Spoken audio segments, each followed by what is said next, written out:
Okay, this Kevin Hamatzion. You all have a handout. I'm going to follow it in order. Don't jump ahead. Don't get lost in it. Pay attention, and I'll tell you how to use it.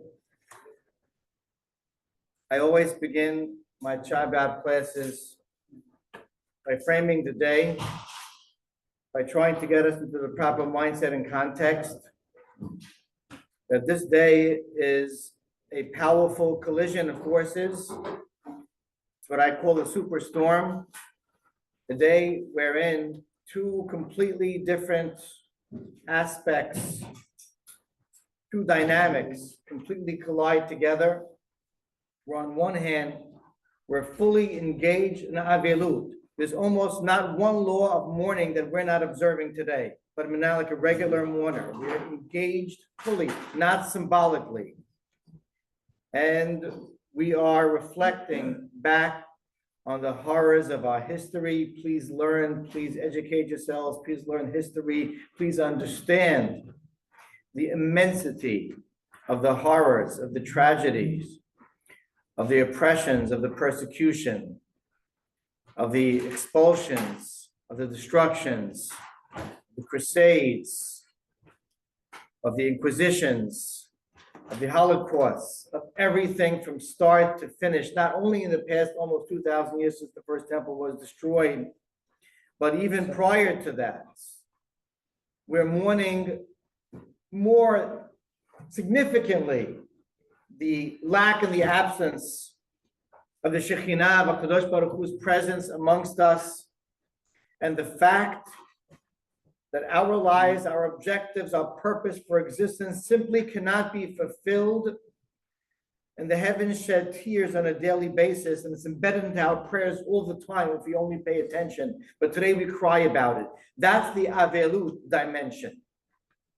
Smacking into that, like a train, unstoppable, is a ta'anit sibur, is a communal fast in which we, with our fasting, as of Yom Kippur, we're attempting to make this a transformative day, a solution-oriented day, wherein we fix the problem by fixing ourselves, where we put an end to this once and for all by committing as a nation, as communities, as individuals, to do what we have to do to change things. And for that reason, I cite the same source that I cite every year to start this class, and that's from Gemara Yerushalmi, Masechet Yoma, Kol Dor, She'eno Nibneh Bet HaMikdash B'yamav.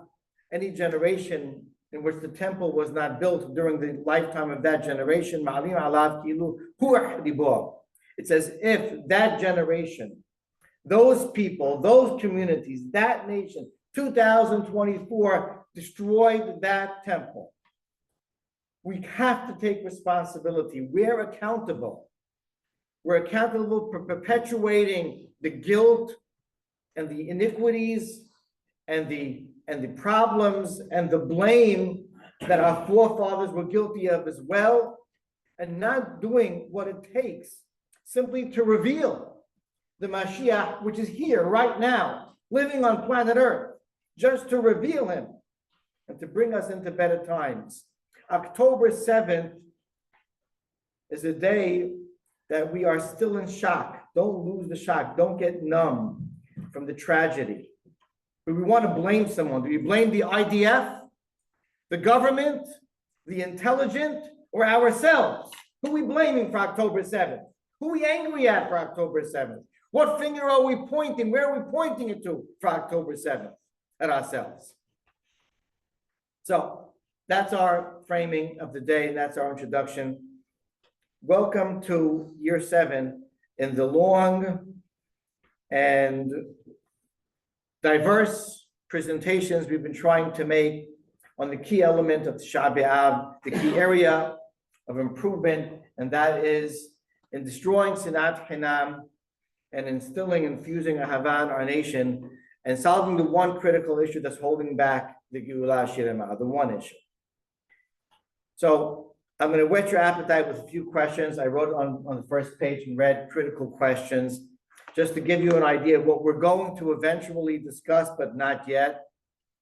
In question one, I asked, well, how do you subdivide the religious denominations in Israel? You see hear all these terms, right? It's ultra-Orthodox, this guy's messianic, right? Are there real subdivisions? Can you categorize them? Can you wrap your head around them? It's not nonsense. We have to understand our nation.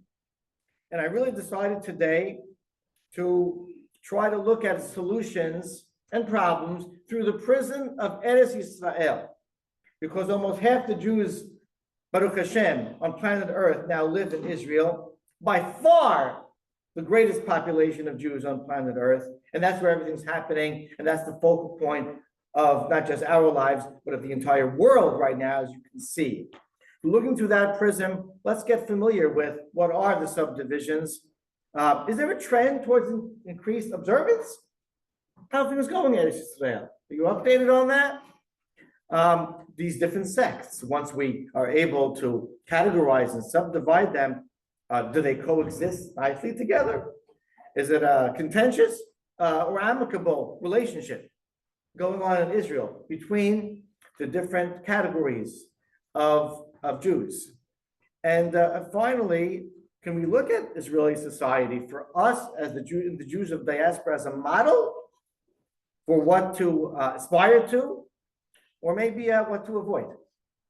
So we're going to get into all of that, hopefully, but I think it's imperative, and I'd be remiss, I always review my past years, but not at least reviewing year 6, which was last year, in which, and it's all connected together, all these topics.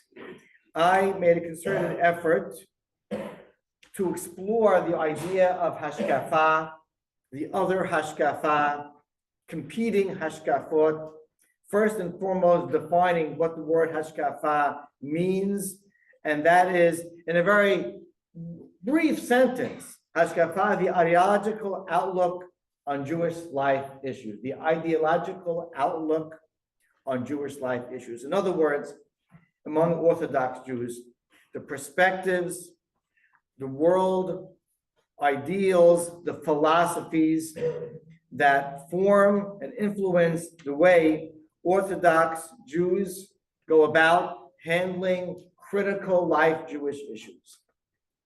So we went on, and this is going to be a synopsis only, to talk about what the hashkafic views are. They rulings? Are they mandates? When you have a certain way of thinking, certain philosophy, certain conceptual approach to aspects of life, must you abide by them? Are they the same as Jewish law and halakha? We really brought significant opinions, starting from the Rishonim and all the way to contemporary society on both sides. And the conclusion was that, not to mitigate it, that it doesn't matter, because even if we say that hashkafa is a mandate or a ruling, but because of the fact that that can only be codified by an official body of law and a Sanhedrin and a high court of Judaism with the majority enacting laws, so it's no what's called in halakha, no nafkamina, no practical ramification to the answer to that question. And therefore the default became here in exile. Follow your Talmid Hacham, your rabbi, your community. And that is the way different hashkafot develop throughout Am Yisrael. And there are many colors, stripes, and shapes, as you know. And they developed in a very virtuous way throughout our history. But because some of them are so different, so polarized, so diverse from each other, that's where the competition, that's where the difficulties came in amongst us. So I addressed an erroneous notion, and that is that there's some kind of idea, and people do this to validate their own position. Oh yeah, there's different, ways of looking at Torah, different, our Hachamim in the past, Bet Hillel, Bet Shammai, yeah, of course. But they were all holding in the same shita, in the same hashkafa, right? Yeah, the Sev'im Panim LaTorah, but all within the right one, right? which is mine, of course. And the rest of them just came out, they evolved over history, and they're really the incorrect ones. They're wayward. They're off the path, off the dead end. It is quite absurd and quite lacks knowledge of history understanding. Our Rishonim, our great Hachamim in the past 1,000, 1,500 years, how really diverse in philosophy they were. How the positions were so incredibly extreme, relevant one to another, that there have been, among our greatest Hachamim and holiest communities, real differences in Hashkafa in the past. We can't be oblivious to that. There's been fierce opposition between Hachamim in the past. That's an erroneous idea. And I asked the big question. The big question is, you're an observant Jew, you're a God-fearing Jew, you believe in certain ideals, you hold certain values true, you have certain positions, you have a way of life, you believe in it, that's where your community may be, that's the way you teach your children, you espouse to certain ways of looking at God in the Torah, and they're supported by sources, and the other Hashkafa is is very much, in certain ways, opposed to yours. What is our approach, that other Hashkafa? That was the big question. I preempted that question really by certain default understandings. And, is our approach for the other Hashkafa, I ask, to fail or to succeed? There's nothing in between, by the way. You don't like the way they think or the way they act. If you want them to fail or succeed, you can't pick in between, right? And so we can say unequivocally that we want Reform Judaism to fail. It's okay to say that. We love fellow Jews, and I'll get to that. But we want them to fail. We can go further and say that really any individual who is brazenly antagonistic to Torah and Mitzvot and Jewish values, we want to fail. We can go even further and say, it can even be a group that identifies as Orthodox, but they are not clearly committed to the traditional halachot and the normative tenets of Jewish faith. We want them to fail also. We're talking, let's narrow it down, to be honest. We're talking about another group who espouses to the commitment in Torah and Mitzvot. You just dismiss and cop out by applying a color and a category and not having to actually wrap your head around and be honest. No, they commit to Torah and Mitzvot. They are very much embedded in the tenets of Jewish faith, as you are, but you disagree with their views. So how could you want them to fail? How could you want another group who believes in God, who keeps the Shulchan Aruch, who's committed to the Ikarei Emunah of Ram? How could you want them to fail? Because you don't believe there's any diversity in the Torah? What does that mean? And so really, that's an unfair approach because I'm not being objective, but that's the way that I introduced the answer to the question. Really the absurdity of one thinking that, the rest of the Jewish sex factions and sects will just come around to my view. The preposterous way of thinking that Mashiach will come when everyone agrees with me basically is your prayer for Mashiach not to come. So practically speaking, we really have to find, I said, a way to approach these factions. And I just brought, and this is only really a summary and a review, but I brought 3 of the critical ideas around, how do you handle conflicting hashkafot? And you can see on page 1. And these are just reminders for last year, and then I'm going to get going. But the Emek Davar, which I love to quote as introduction to Sefer Bereshit, and his theory as to why it's called Sefer Hayashar, the book of the forthright. And he says, because the Avot are called Yesharim. Why are the forefathers called Yesharim? Well, Parashat Azinu that we just read, we recited a pasuk, Hasur Tamim Paulo, God is perfect in his ways, Elemunah Ve'en Avil, Sadiq B'Yashar. The Torah, Hashem called himself Yashar. And why is that? And the Emek Davar related to the Chorban Habayit, the status of the Jewish nation during the destruction of the second temple. This is what we're mourning. And he said that these people, by and large, yes, there were a few other factions, but he's not blaming them for the disruption. He said, by and large, the nation were Sadiqim and Hasidim and Amalei Torah. You know the word Amalei Torah means sitting in Kollel and learning.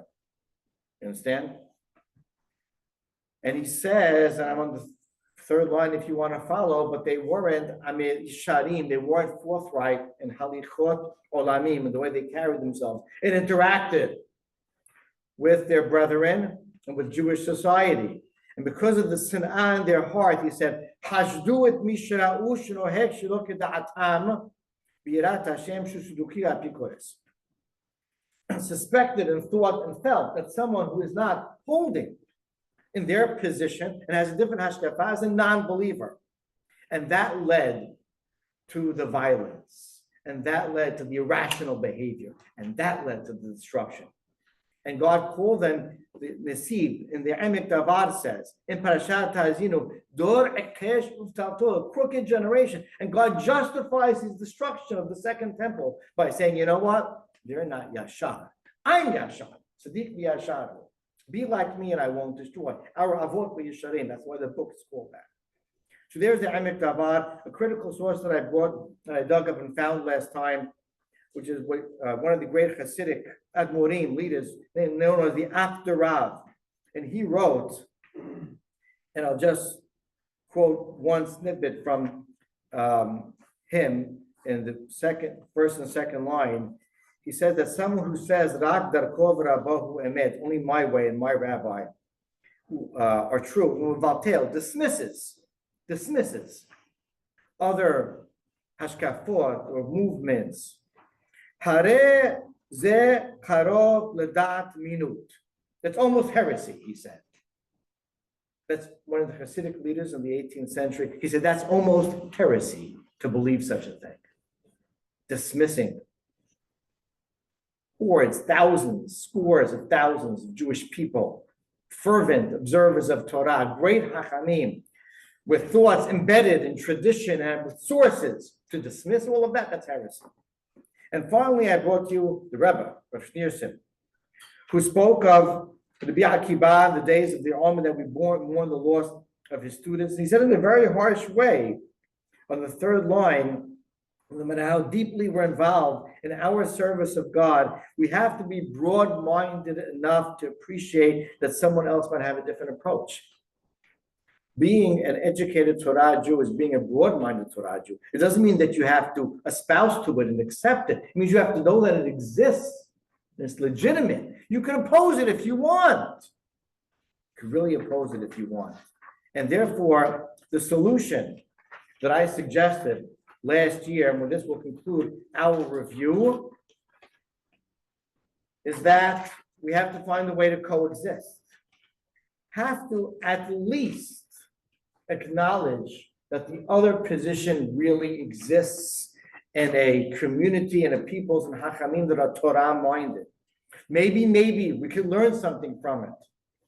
And if not, and I can't actually be open-minded enough to budge my way because of that way, fine. Maybe we could assume that if their movement believed in something that has substance to it. And you know what? Even if you don't want to believe that, if they're motivated by Torah and Mitzvot, at least admire them for that. At least admire them. You can't dismiss something because of that. And that deserves support. And that's why I don't want it to fail. Any Torah Mitzvot institution, organization, movement, I can't want to fail. And so to understand that we're on the same side is critical. If you think that's the enemy, God's going to remind you who the enemy is over and over again, like he did on October 7th. He'll never stop reminding us who the enemy is if we think the wrong person is the enemy. Take a position, be proud of it, have a philosophy, have a rabbi, hold to it, disagree with the other, but understand that there will always be other hashkafot that are disagreeable to you. So challenge them, but don't dismiss them. If we keep insisting on invalidating other hashkafot, we create division. and we're simply stoking the flames of Galut and making this day, God forbid, into a permanent day that will repeat every single year. As I always say, build shuls, build programs, build institutions, build communities, but don't build walls. Create successful movements, but don't create division. And know that every member of Am Yisrael is your brother, and stop the nonsense. That's the review of last year. I hope you remembered everything.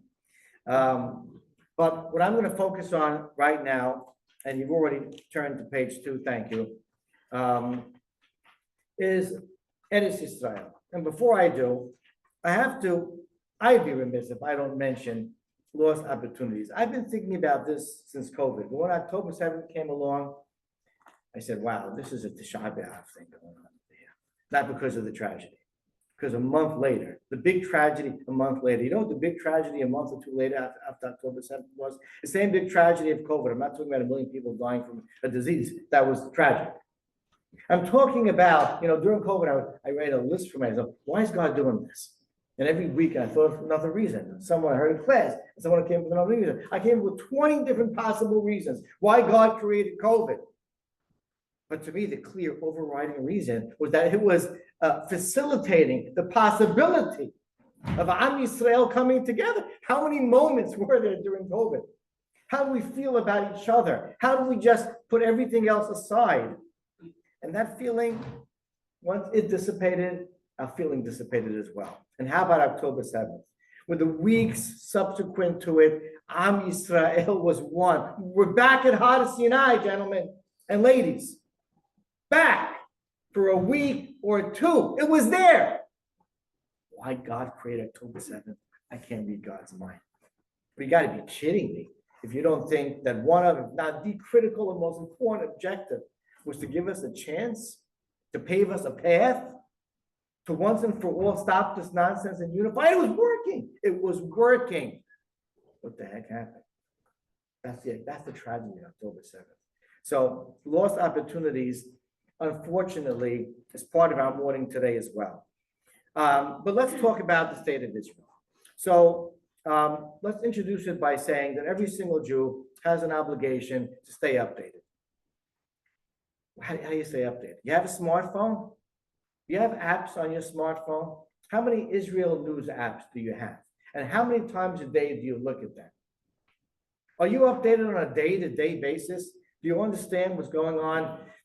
Not just about the war, and that's obvious, but about the economy, about the denominations, about the religious decisions.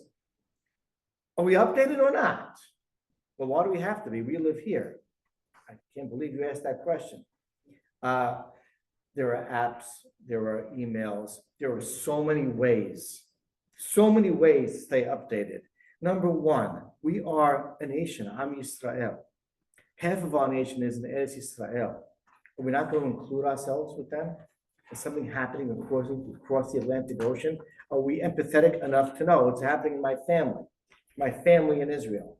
And how do you pray? How can we pray 6 of the 13 requests national requests? How do you pray Laminim and Lamashinim without understanding really who the enemies are specifically? How do you pray Tekah b'shofar, let the exiles be gathered, unless we understand where the exiles are? Right? So knowledge is so critical, being updated, being part, sharing with the joy and the tragedy of our nation, knowing how to pray for our nation is an absolute individual obligation upon every single Jew. And I'm just going to start with a little call it a disclaimer, but just really something that obvious that we'll exclude from this presentation for the most part, and that is politics, politicians. Politics is defined as decisions made with ulterior motives and agendas. They're dishonest decisions, they're dishonest declarations, they're dishonest decisions, they're dishonest activities. There are plenty of very noble people that enter, especially Jewish people, into politics, but unfortunately, it's such a draw. People are veered off the path so quickly. And so I don't think we should take or assume anything about the status of the denominations and the coexistence of Israel based on the model of our politicians. We just shouldn't. Unfortunately, so much of what we see is not the emet. You know how, by the way, how you prove that, politics is not the emet? When's the last time you heard a politician get up and say, I was wrong? Certainly not in America. I haven't heard that in Israel yet. I haven't heard the I was wrong speech yet. So miraculously, we voted into power people that are perfect, that have not made mistakes, because no one's ever admitted to a mistake, right? Let's just dismiss that as part of the model, the paradigm for understanding Israel. Let's just go first into an actual practical breakdown. So I made a chart for you. That's based on the most updated information that I can research and find. Really, the population figure is as of 2 months ago. That's how fresh it is. The Jewish population of Israel, 7.427 million, Baruch Hashem, almost 7.5 million Jews, which represents 73% of the nation, which is declining slightly. In other words, the Arab population is slowly taking more of that pie. You got to watch out for that. But that's how many Jews are in Israel. More than 1 million, more than in America. So I'm breaking it down. So some of these terms are very tricky. Secular, I have there 44%. It's a tricky term. It's a tricky term. Secular doesn't mean evil. We'll discuss that. It means a Jew that is certainly not stating his commitment, his or her commitment to observance of Torah and Mitzvot. Doesn't mean a hateful person. Most of the time, it means a Jew without proper background in schooling and education. Here it says 44%. I'll get back to this, but that's really very good news. That number is ticking down. It used to be well over 50%. Okay, it's a very tricky thing, and that has reform and conservative movements in Israel, which Baruch Hashem are tiny and shrinking. I wrote here 7 to 10%, according to some might be 5% combined. And the problem is that where they include this in the count, in the secular, probably not, or in the next category, I'm not sure. So I put it in brackets, it's just floating out there somewhere. Okay, Misorati, are you familiar with that phrase? Misorah means traditional, right? There are people in Israel that don't want to say I'm a committed Orthodox Jew. They don't want to say that yet. They might be, but they want to say that. But they call themselves Masorati. It's this giant middle in Israel, which means traditional. Amongst them, and this is latest research, there are those that say, well, I call myself Masorati, but I have minimal observance, right? I light candles, I make kiddush, I don't eat pork, I celebrate the holidays. That's 21% of those 33%. But traditional observant, which means the only Masorati Jew who is traditional and observant, which is 12%, that's like a lot of our community right now. So they're not calling themselves Orthodox. We call our community Orthodox, but people in that category, I'm not dissing our community, God forbid, but might fall into the category of a lot of people in these neighborhoods over here. We would call Orthodox and observant. But look at that number, 33%. That's creeping, that Masorati number, to the secular number. And before I define religious and Haredi, just add up those two numbers, 11% religious, 12% Haredi, whatever that means, 23%. If you add that to the 12% Masorati, who say they're observant and do those numbers, that's 35% of Jews in Israel that say that they are observant Jews. 35%. Do you know how much we're closing the gap between that and the 44% secular? If you took the stats 70 years ago, it would be 40% apart. Now we're 9% apart. You have to appreciate what that means. These are very tricky categories. There's some absurd categories that are used like by the media. Don't get caught into it. Ultra-Orthodox. There's no such thing as ultra-Orthodox. Either you commit to Shulchan Aruch and the laws of the Torah, or you don't. Those are the two. You might be weak. You might need improvement in some areas. You might falter. But either you are or you're not. You're not ultra-Orthodox. Show me the book of ultra-Orthodox. Show me the law book that guides me how to be ultra. I don't know it. It's a ridiculous term. The media and others who use it have no idea who to categorize it. And really, they categorize a lot of different segments and denominations together. It's absurd. Okay, but these categories aren't so great, but this is what we have. It's important just to identify.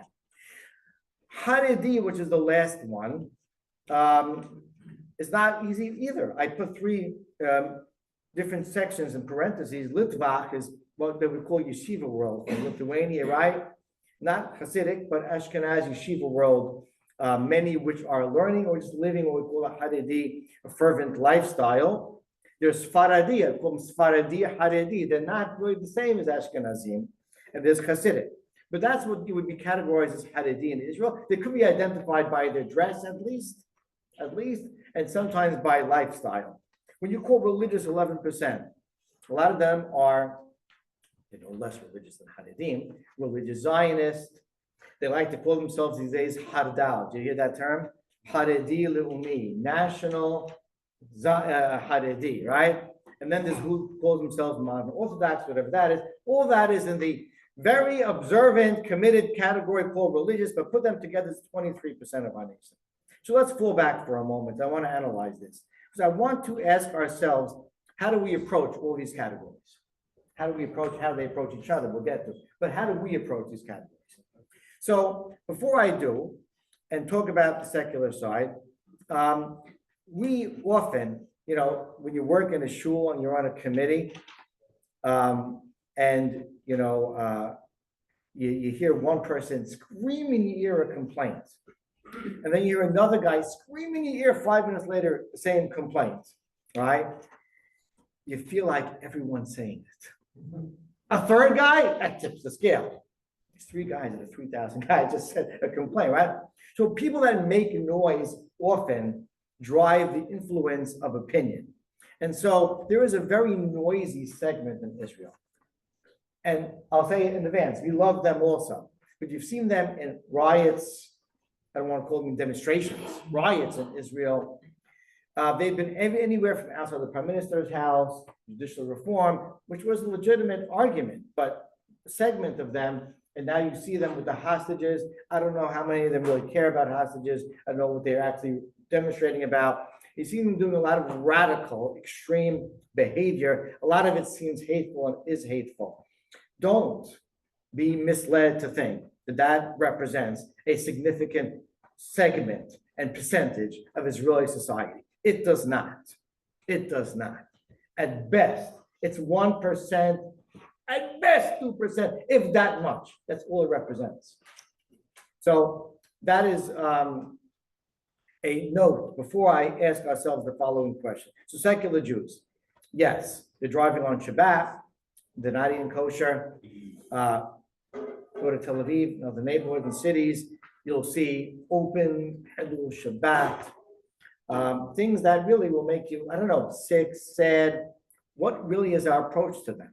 What is our approach to them?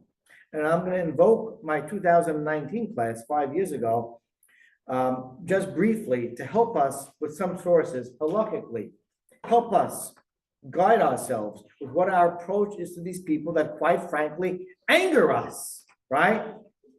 And the truth is, and I quoted the Rambam and Halakot, source 5, the laws of Rosayah, the laws of murder, and there's many sources to this, but basically the Rambam says, and I'll paraphrase, is that, listen, the Torah does use a word, ki tereh, hamor suno acha.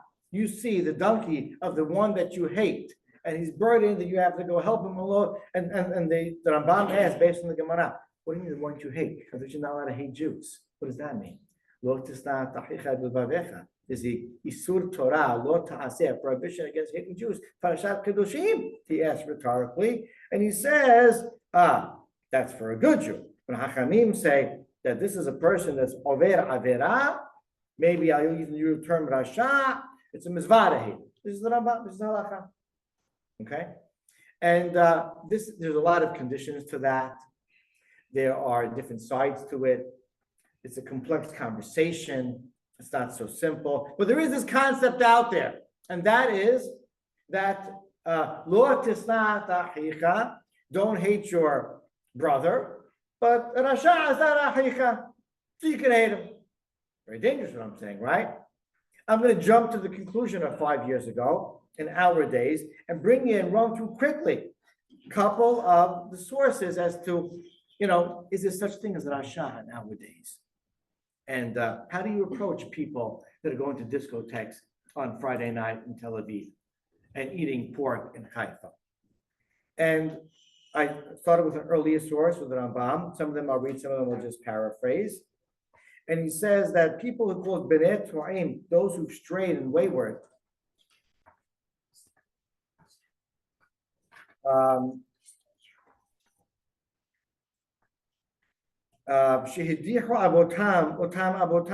can they do? Their fathers put them off the path. What family were they born to? They were born into some movement, into Karaim, reformism. They were born into reformism.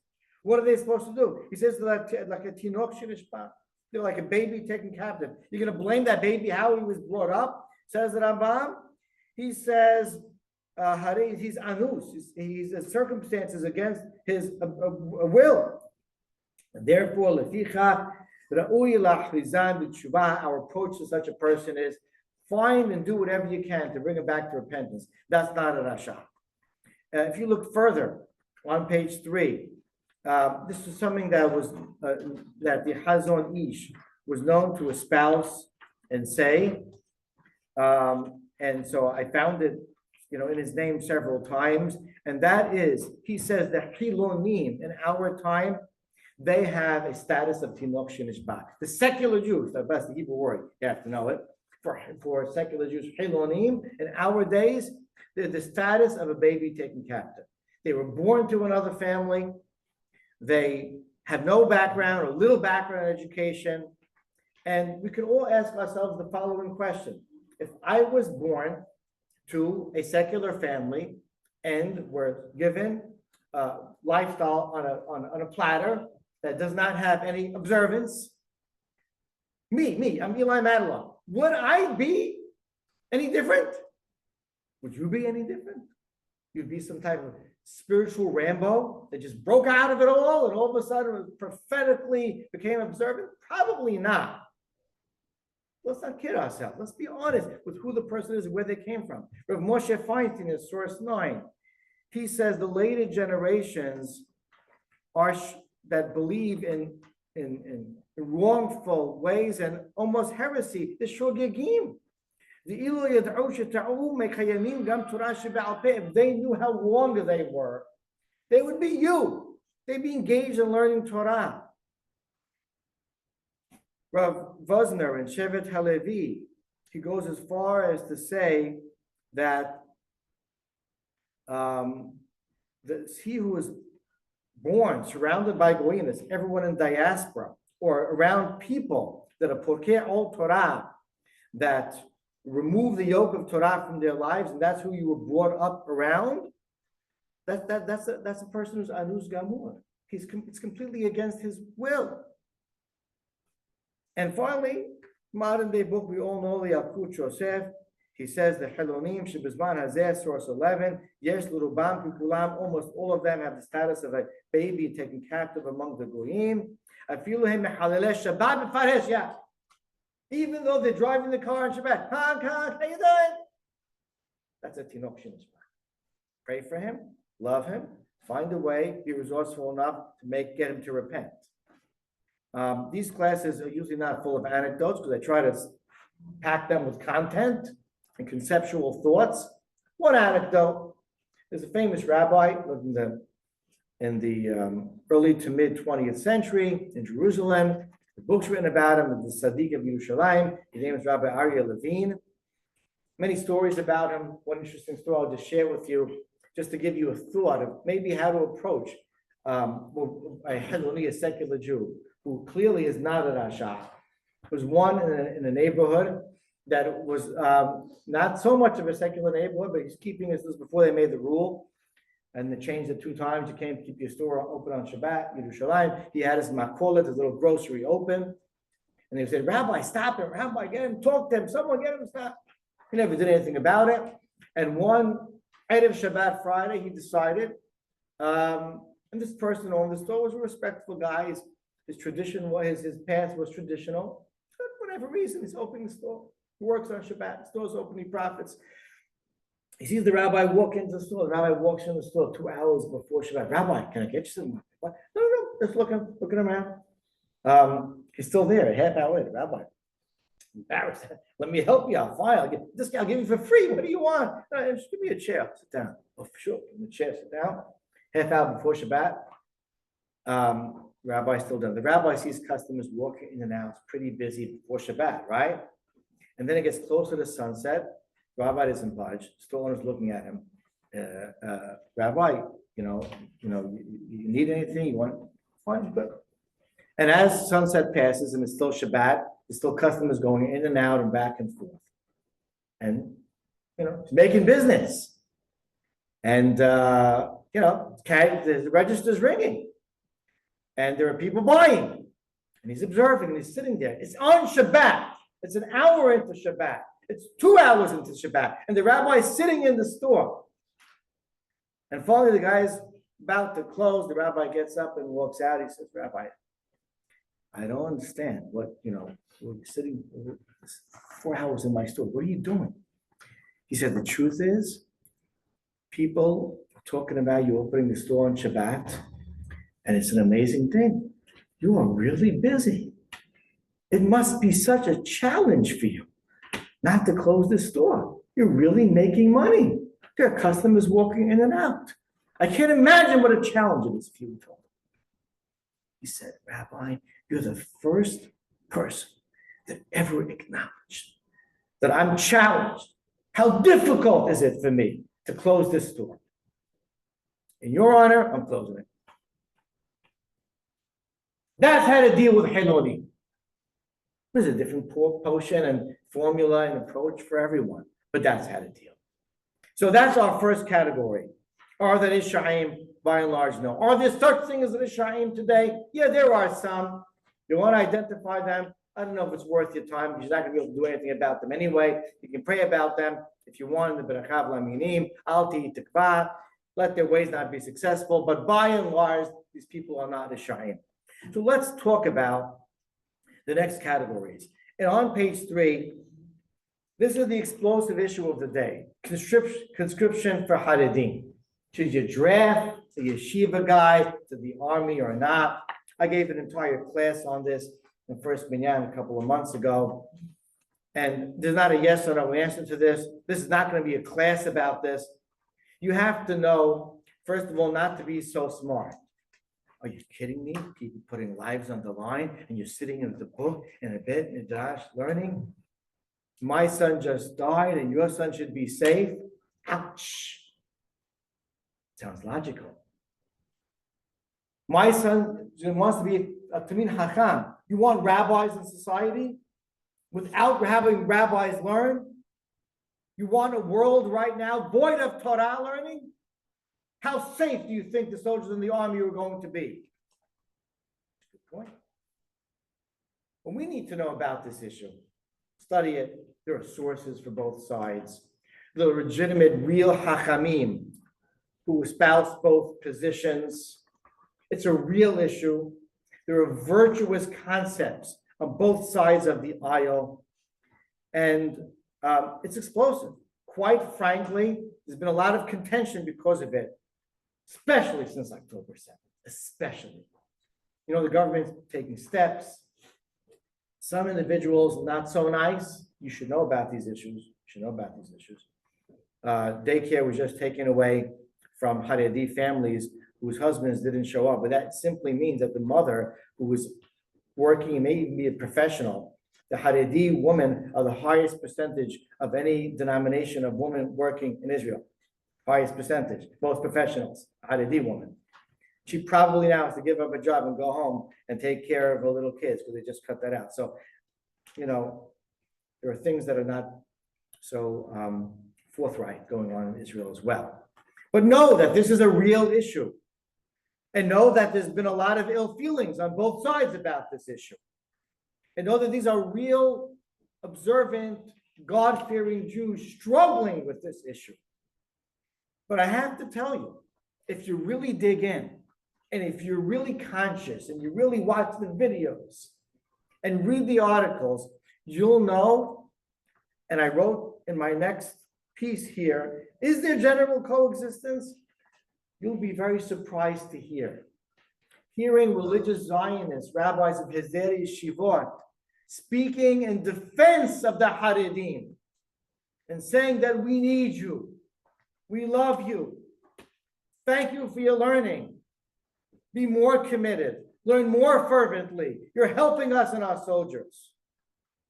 And hearing Rashi Yeshivot of Haredi Yeshiva, and many of them tell their students, you're not taking a break, you're not going on vacation, you're learning for them. Don't stop for a moment. Cry, and they cry, and pray. Have them in mind. No, they're not reaching across the aisle in terms of changing their minds. These are divergent views in this concept and idea. They're very different views. They're not changing and transforming, but they're acknowledging, they're loving, they're appreciating. They're not dismissing, they're reaching out. There's a lot of examples in Eretz Yisrael of brotherhood right now. I want to tell you, there's a lot of brotherhood between Chilonim, secular Jews, and observant Jews. Don't let the images and the videos and the demonstrations fool you. Most Chilonim love all Jews, and most religious and observant Jews love Chilonim. It really is the case. Are we perfect? No. Do we have a way to go and Eretz Yisrael? Yes. But it is a model for us right now in the diaspora.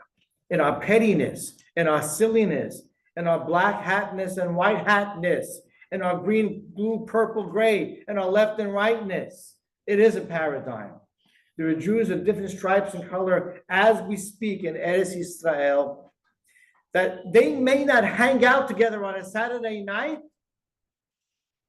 but they love each other. They respect each other, although disagree vehemently with each other sometimes. It's happening, it's getting there. So I want to conclude this class with our directive to the ultimate status, and that is the law of Ahavat Yisrael. Zeh kelal gadol b'Torah. We can have 10, 12, 15 classes on this, like I do in school. Rabbi Akiba, v'havtal re'acha kamocha, zeh kelal gadol b'Torah. Hillel HaZaken, the convert says, teach me the entire Torah on one leg, meaning give me one concept that within it most of the Torah hangs by. Hillel says that which is disturbing and uncomfortable for you, don't do to somebody else. So we know we'll go through this quickly and close out this class, but it's critical for us to embrace the tool of Ahavat Yisrael, the obligation, the Torah obligation, connected to almost everything we do in our interactions, ben adam havero, and embrace it and take it seriously and say every morning before we pray, we take upon ourselves the mizvah of le'ehov kol echad b'bnei Yisrael kenafshi. Here's the Rambam on bottom of page 3 that says the mizvah kol adam le'ehov kol echad b'Yisrael kikufo. It's an obligation of every single Jew to love another Jew like himself. That's another discussion as to whether it means equally to himself.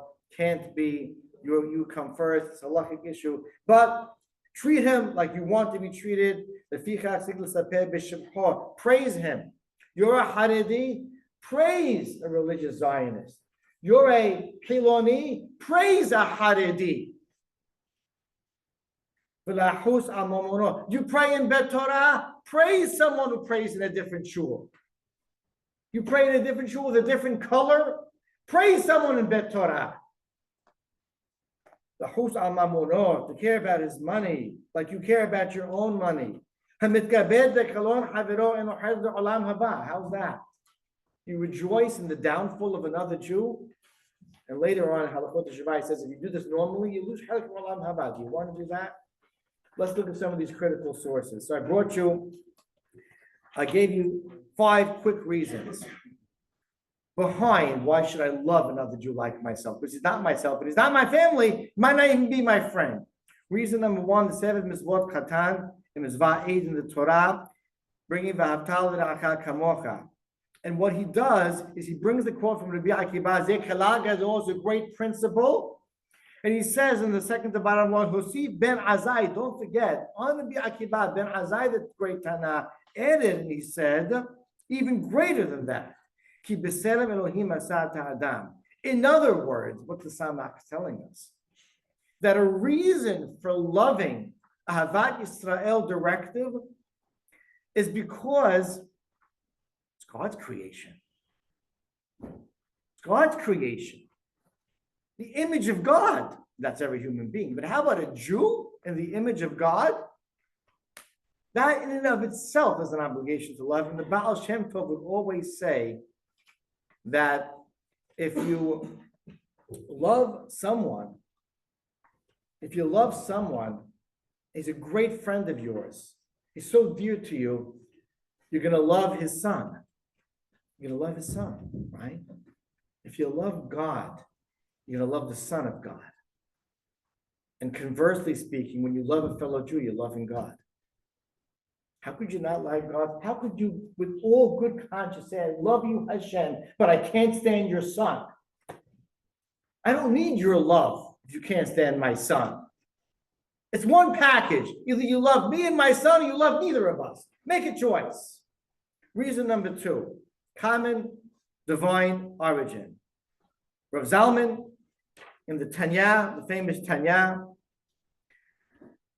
the heir to the Baal Shem Tov, although he's 2 generations removed, one of the great leaders of Hasidic movement and history, speaks about the Havtal L'Acha Kamocha, and he says, and I'll cut to the bottom line, and I'll quote this and explain it. B'shagam shekulan matimot ve'av echad lefulana, v'lachen nekre'u kol Yisrael achim mamash misad shosham nafsham b'Hashem. Echad rak shaguf b'chulakim. Every single Jew's neshama is inextricably tied to God. Our soul, this is a deep discussion, is actually connected to Kiseh HaKavod. And in a metaphysical way, way in a Kabbalistic way, higher and elevated than the highest angels in the metaphysical world. So we're all connected to one throne, to one God, to one maker. So in essence, says the Baal HaTanya of Shneur Zalman, that we're actually conceptually one. It's not just a term. It's not just an empty concept. It's a substantive concept. We're actually one. Just gufim mecholakim, fine. Individualized physical bodies. We're actually attached in a certain way to one single spiritual being. Number C, reason 3, the obvious one, Shalom. Sefer HaChanuch, explaining the reason. Could you beat this? The Sefer HaChanuch, who gives the reason for every single mitzvah, 613 mitzvot in the Torah. And sometimes he gives the reason in 3 lines, in 10 lines, in 30 lines, in 2 pages. The most important ben adam mitzvah in the Torah, he gives in 1 line. 1 line, he says. He says, like you do for him, he'll do for you. That's our peace. That's the peace we're looking for. You do for him, he'll smile, do back to you. You're tolerant with him. You won't dismiss him. You validate him. You can disagree. He's completely different. His actions are ugly. You embrace him. He'll do the same to you. That's the shalom we're looking for. That's why God implanted this mitzvah. It's the glue of Jewish society, says the Sefer HaChanuch. Finally, 2 thoughts of my own, which I'm sure are not original. Reason number 4, the ultimate state of Am Yisrael. What was the greatest moment of our history?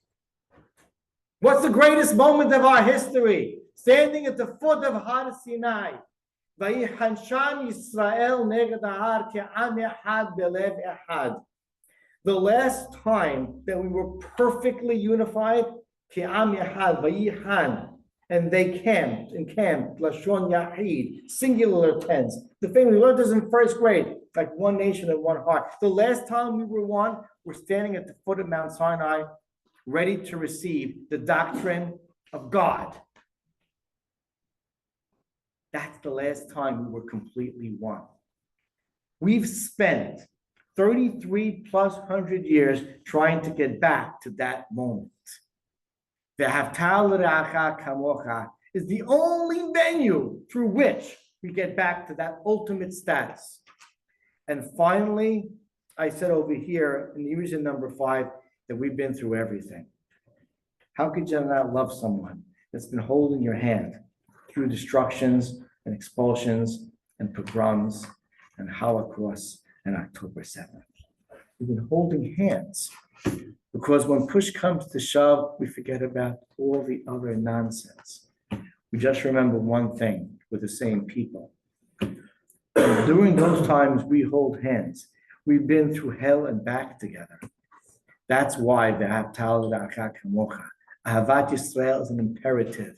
The love of every fellow Jew, real love, the empathy, the compassion, the prayer is an imperative. It's the only solution. It's the single objective that will drive us home towards a better day. Get up and do something about Tisha B'Av. Do something. Tell someone else who hears this, when you hear this recording, those who are not here live. Do something. Make something happen. Make a change. Change this day. You'll hear a lot of derashot and they're all great. If you don't change, if we don't change our attitude to our fellow Jews, we're back here next year. I promise you that. I don't want to be back here next year. Let's make a change. Ahavat Yisrael is the name of the game, is the calling of the day. Let's get back to Am Echad B'Lev Echad B'Ezrat Hashem. This day will be a holiday soon in the holidays. Baruch Adonai Olam. Amen. Amen. Skei B'Chad Tzion.